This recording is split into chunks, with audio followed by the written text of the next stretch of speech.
Greetings, math fans. All right, so this is a quick tutorial on using the X method of factoring.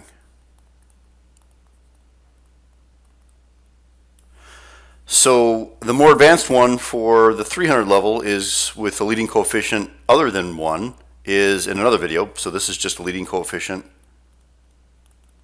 Leading coefficient is equal to 1. Okay, so let's just start out with an example. That's the best way to go here. So we have x squared plus 6x plus 8. So the x method is just a really nice graphical method here. And basically what you do is you take that 8 and you write it here, and you take the 6 and you write it here. Kind of ignore the variables, though they have to be in the solution. And then basically I'm trying to get my factors of 8. So I'm going to write it out here as 1 and 8. And then I'm going to write it as 2 and 4. And that's it, right? So I could write 4 and 2, but it doesn't really make sense. I already have them all. So I have 1 and 8 and 2 and 4. Okay, so basically what I'm doing is I'm looking to see what now combines to give you this. And I don't even say add or subtract, because if it's negative, then subtract. Of course, positive, add. All right, so which ones add to give you the 6? And it's going to be 2 and 4.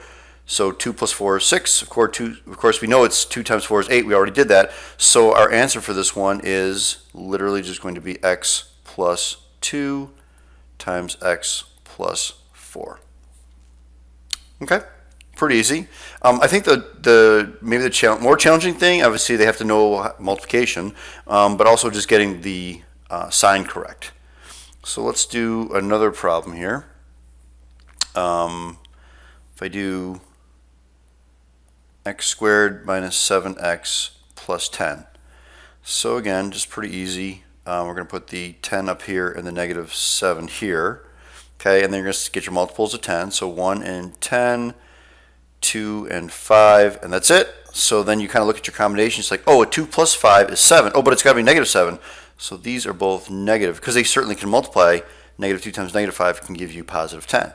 So those are your solutions. So it's x minus 2, x minus 5. Okay, so I just got a couple more here. It's just a super short video, but just to show you a couple more examples. X squared minus 5x minus 14. Okay, so the x method, we put negative 14 here, and we put negative 5 here, and 14 is going to be, again, I'm going to kind of ignore the negative for now, though I know it has to be. One sign has to be positive, one has to be negative. So 1 and 14 and 2 and 7, and that's it. And so you can see that it's got to be a negative 5, and I see the 2 and the 7. So gee, 7 could be negative, because 2 minus 7 is negative 5. So there we go. Those are our factors. So it's x plus 2 times x minus 7. Okay, and one more. And if I have x squared minus 8x minus 20, so x method, negative 20 and negative 8. So 20 can be 1 and 20. It can be 2 and 10. It can be 4 and 5. And that's it. Okay? So which ones are going to give me 8, whether I add or subtract? And I see, oh, wait, the 2 and the 10, because 10 minus 2 is 8, but it's negative 8, so we're going to make this one negative here, negative 10. And of course that gives, multiplying gives us negative 20 as well. So that's going to be x plus 2 and x minus 10. And that's our answer. Okay, so obviously you have to talk about greatest common factor first. We always stress that, but I would really like if we could all use the X method, and even call it that. If we call it the X method, then when kids come into tutoring, they say, well, how are you factoring? Oh, we're using the X method. When they learn it in Algebra 2, again, and see even leading coefficients other than 1, and they say, well, gee, we learned the X method for leading coefficient of 1. Oh, we're still using the X method. Okay?